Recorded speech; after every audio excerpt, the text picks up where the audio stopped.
जगत में जो दिव्य हम अग्नि के माध्यम से अर्पण करते हैं उसका 1 करोड़ गुना फायदा होता है।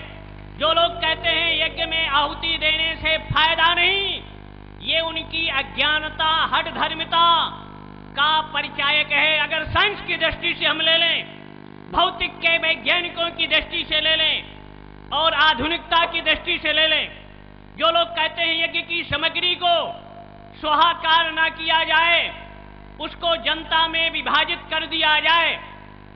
मान लिया जाए संयोजक जी ने 1 टीना घी यहां लाए और 1 टीना घी का विभाजन जितने लोग बैठे हैं, अगर हम 1-1 चम्मच भी करें तो 15 किलो घी में से एक व्यक्ति के अंश में 1 चम्मच से भी कम आएगा और एक व्यक्ति की 1 चम्मच घी से तृप्ति नहीं हो सकती।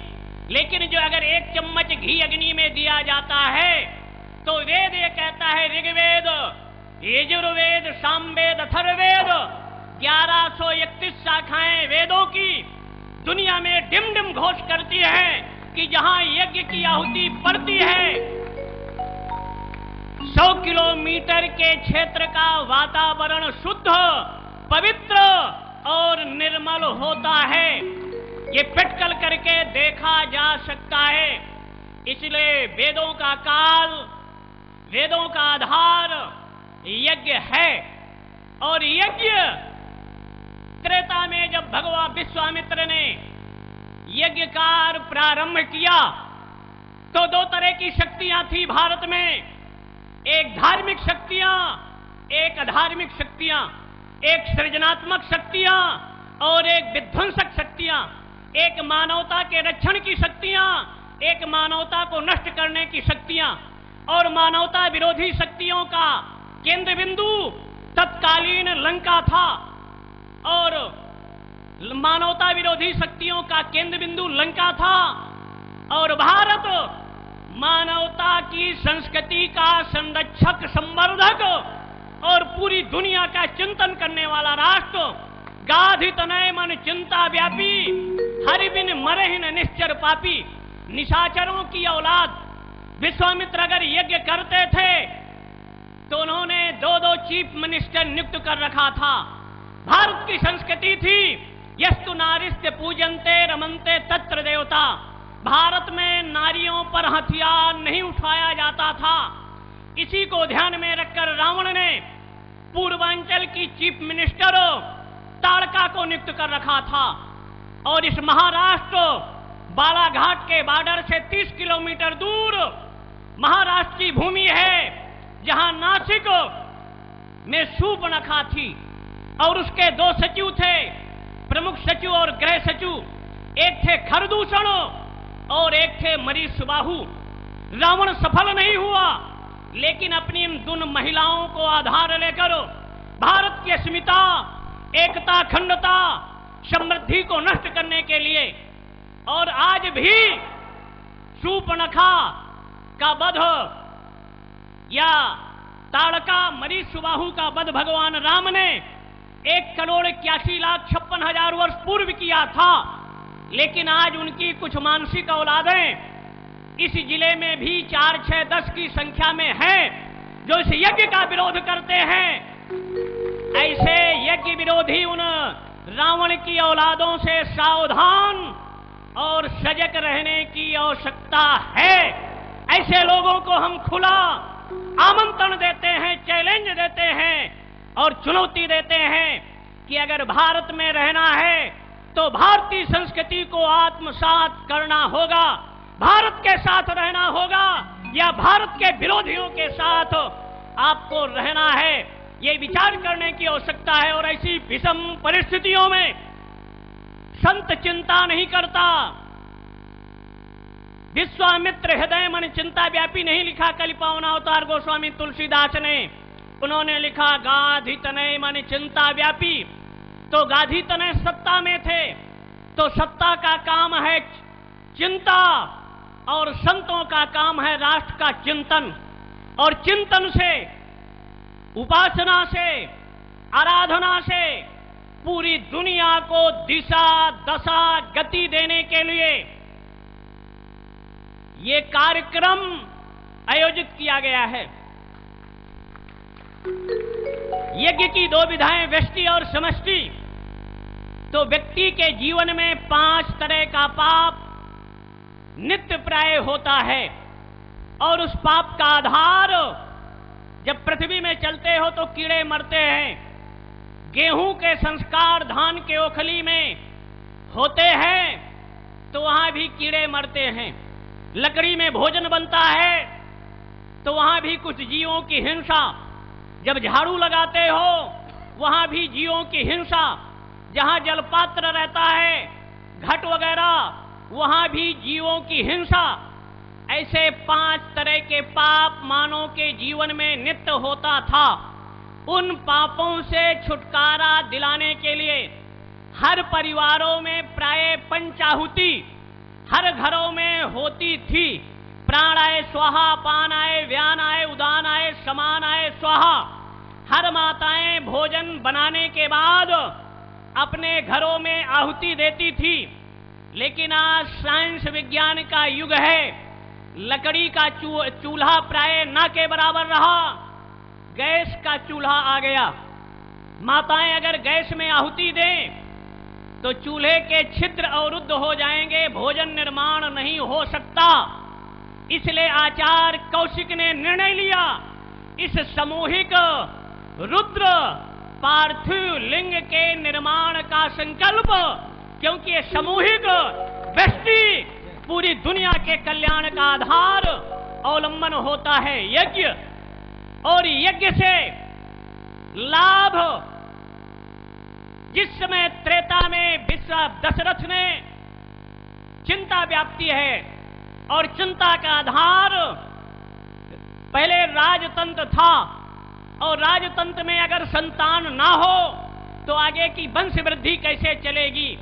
उन परिस्थितियों में चिकित्सा जगत के आयुर्वेद, एलोपैथ, होम्योपैथ के चिकित्सकों ने जब महाराज दशरथ का परीक्षण किया और एक तरह से निराशा हुई, कहा कि आपको संतान नहीं हो सकती, तो दुनिया के देवाधीनम जगत सर्वम मंत्राधीनश्च देवता ते मंता ब्राह्मणाधीना तस्मात् ब्राह्मण देवता।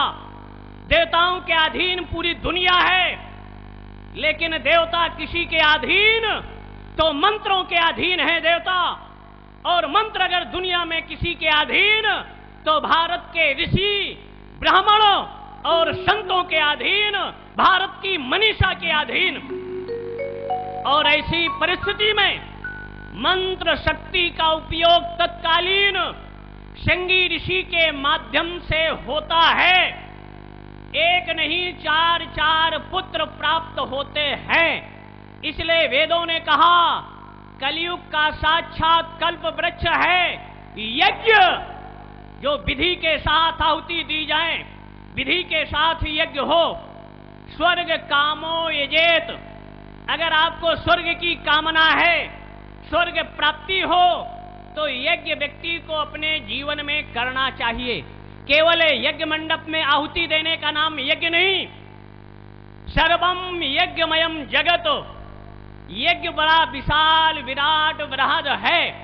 भोजन कराने का नाम भी यज्ञ, क्योंकि जब आहुति भोजन करते हैं तो प्राणाय स्वाहा, पानाय व्यानाय, उदानाय समानाय, ये भी यज्ञ है। प्रकृति और पुरुष मिलकर जो सृजन का कार्य करते हैं वो भी यज्ञ है। किसान अपने खेत में बीज बोता है वो भी यज्ञ है।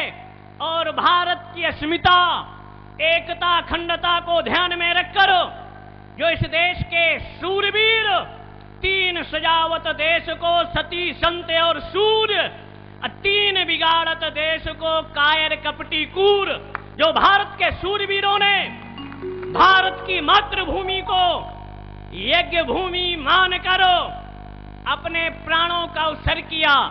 क्योंकि 2 इमौ पुरुषो लोके सूर्यमंडल भेदनो परिव्राज योग युक्त से, जो सूर्यवीर अपने सीने पर गोली खाकर मातृभूमि की रक्षा के लिए, भारत की रक्षा के लिए जलियांवाला कांड होता है, वो भी महायज्ञ था, जिसकी आहुति भगत सिंह ने, सुभाष चंद्र बोस ने, राजगुरु ने, कितने अज्ञात स्वतंत्रता संग्राम सेनानियों ने भारत भूमि को यज्ञ भूमि मानकर अपने प्राणों का उत्सर्ग किया था ईस्ट इंडिया कंपनी को भगाने के लिए। और वहां एक ही उद्देश्य था, अखंड भारत, संपन्न भारत और स्वतंत्र भारत। इसलिए यज्ञ बड़ा विशाल विराट बृहद है।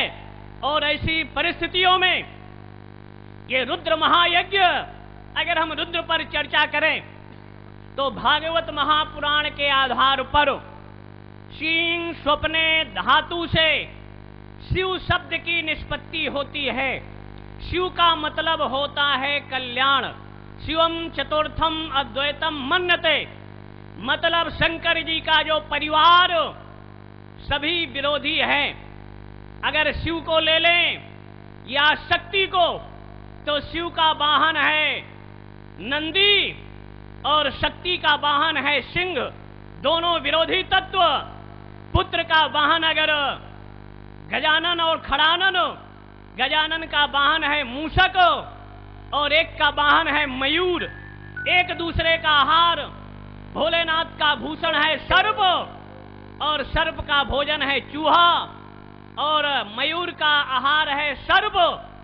लेकिन कभी भी स्वामी की छत्र छाया पर एक दूसरे पर अटैक नहीं किया, हमला नहीं किया। ये भगवान शिव और दुनिया के 186 देशों में भगवान शिव का अर्चन बंदन आज भी होता है। इस्लाम जगत के जो मतोलंबी हैं, भगवान शिव के द्वितीया के चांद को आधार लेकर अल्लाहु अकबर बिस्मिल्लाह करने वाले अपना रोजा का शुरू गणेश करते हैं। और जो हज यात्रा करने जाते हैं मक्का में, वहां भी भगवान शिव हैं। और जी ईसाइयों का गिरजाघर, ईसाइयों का जो आधार भगवती शक्ति पार्वती उमा का जो घर है, यूरोप, वहां वृषभ नंदी की ही पूजा होती है। मिस्र का जो पिरामिड है वो भी शिवलिंग का आकार का है। नेपाल का पशुपतिनाथ, चाइना का कैलाश मानसरोवर, अमेरिका में भी 186 देशों में भगवान शिव का देवता, गंधर्व, यक्ष, किन्नर, मानव, दानव, राक्षस और प्रकृति के पंच तत्वों में, प्रकृति के पंच तत्वों को संतुलित करने के लिए वैज्ञानिकों ने भगवान को इंकार किया। हमने दुनिया के वैज्ञानिकों को चैलेंज और चुनौती दे दिया कि आपने विभिन्न तरह का आविष्कार किया, हार्ट को मापने की मशीन, बीपी को मापने की मशीन, रक्त को मापने की मशीन, तेल को मापने का लीटर, दूध को मापने का, आटे का मापने का, सब्जी को मापने का। लेकिन क्या दुनिया का कोई वैज्ञानिक ईश्वर को मापने का कोई यंत्र आज तक विकसित किया है? नहीं किया। तो एक विदेश के वैज्ञानिक ने कहा कि हम ईश्वर तत्व को इंकार करते हैं। अगर विभिन्न तरह के माप यंत्र आपने विकसित किया और ईश्वर को मापने का यंत्र आपके पास नहीं, तो ईश्वर को इंकार करने का राइट आपका नहीं है। और हम चैलेंज चुनौती देते हैं जो ईश्वर तत्व को नहीं मानता।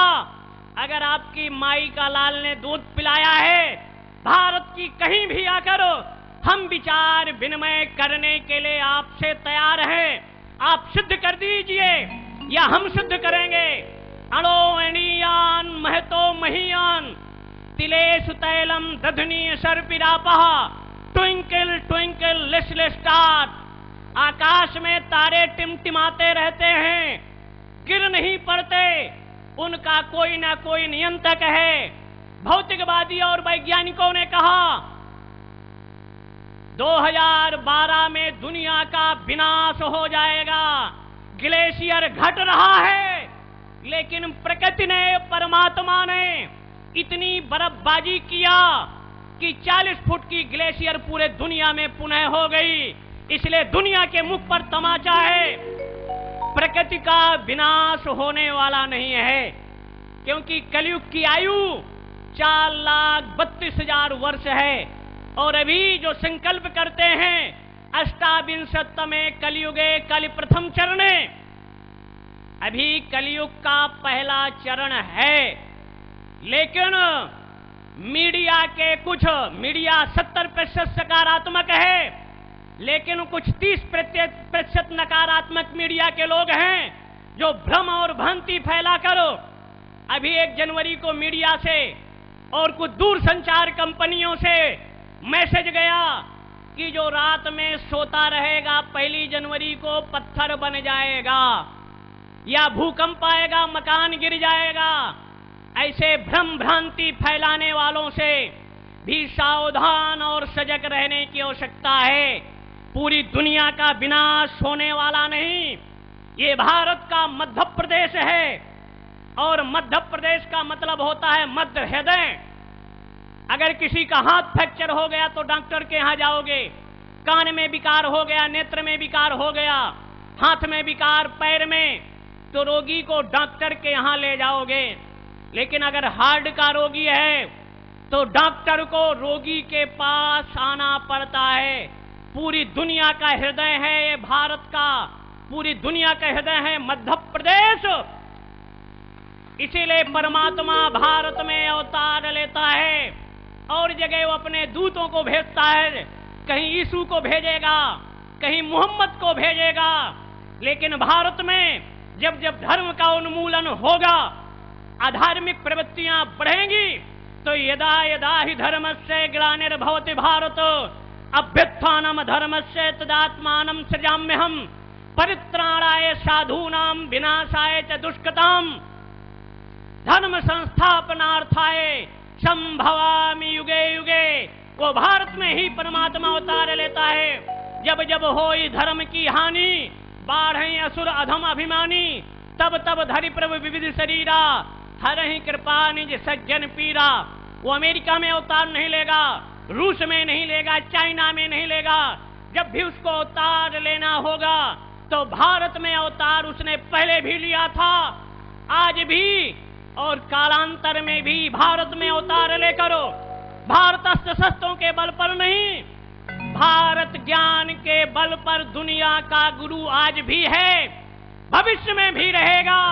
और जब तक चंदा सूरज चांद रहेगा, भारत अपने ज्ञान से, अध्यात्म से और योगा से पूरी दुनिया के मानव को दिशा दशा गति देने का कार्य पहले भी किया है, आज भी कर रहा है और भविष्य में भी करता रहेगा। इसलिए आपको घबराने की जरूरत नहीं। अभी थे कल हम राजस्थान के जोधपुर में, लगभग 15-20 मिनिस्टर थे।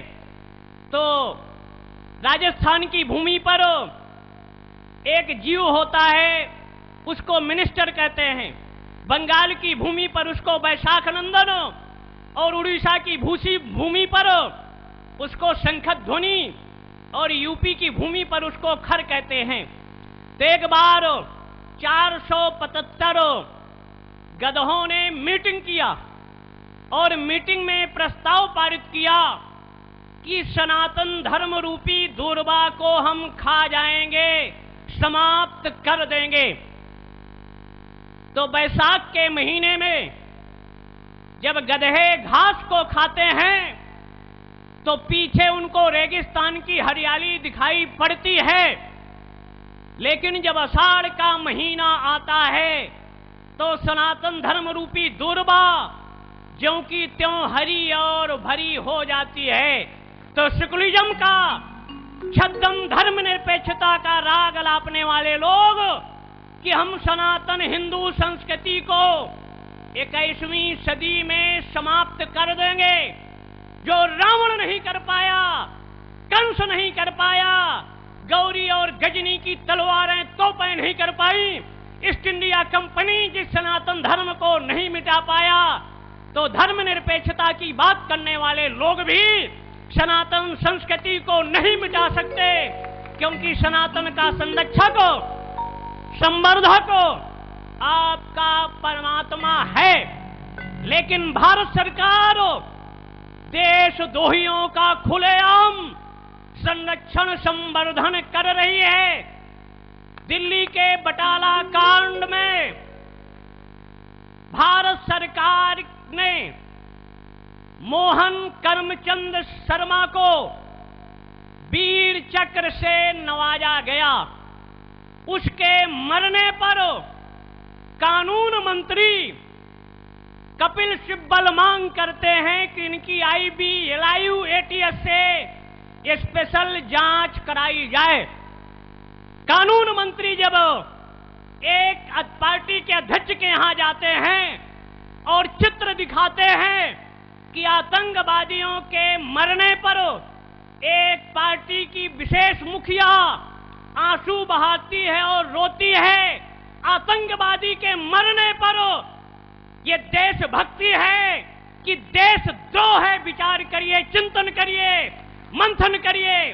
और ऐसी विषम परिस्थिति में अगर देशद्रोहियों के मरने पर, आतंकवादियों के मरने पर सत्ता पक्ष के लोग आंसू बहाएंगे, और अगर मेरे देश का जवान सीमा पर मरता है, सर्दी हो या गर्मी,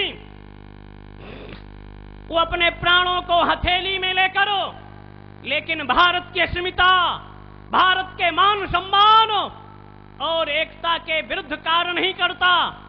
ऐसी विषम परिस्थितियों में चाइना कहता है कि हम 21वीं सदी में भारत को 28 देशों में विभाजित कर देंगे, लेकिन ये 62 का भारत नहीं है। आज अणु और परिणाम से संपन्न भारत है। हम शांति के पक्षधर हैं। शांति मंत्र हमारी अस्मिता का आधार है।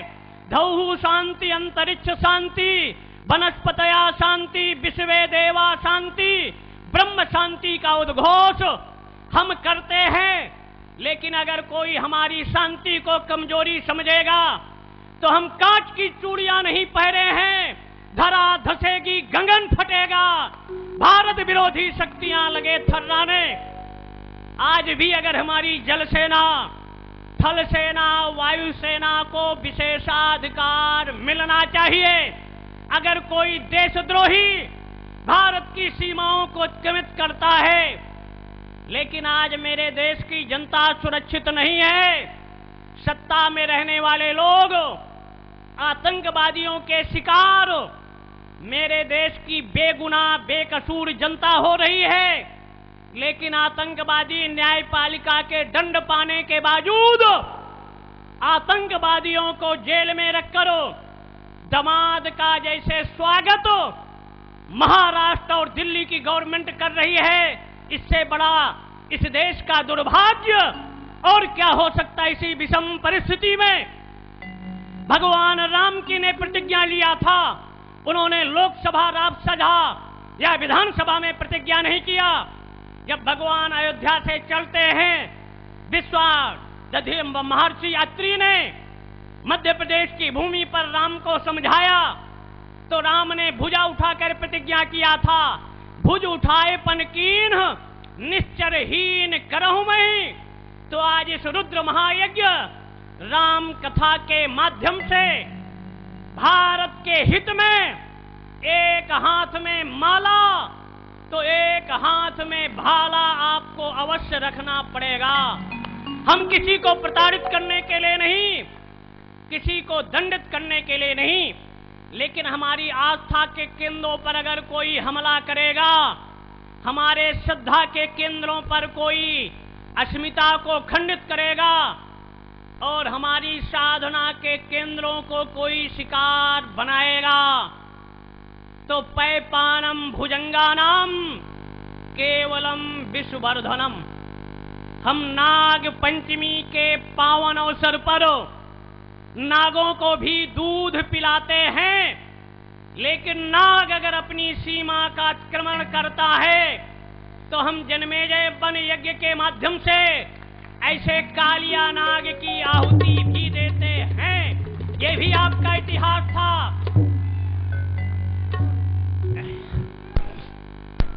कथा सुनने के लिए, सुनाने के लिए तो कौशिक जी आपको विचार है ही, जो राम कथा आपको सुना रहे हैं, लेकिन हम राष्ट्र कथा सुनाते हैं, आपको जगाने के लिए आए हैं। उत्तिष्ठ जागत परान निबोधत, क्षुरस्य धारा कवयो बदंती, उठिए जागिए। और अगर आज भी सोते रहे तो ये देश जाएगा कहां?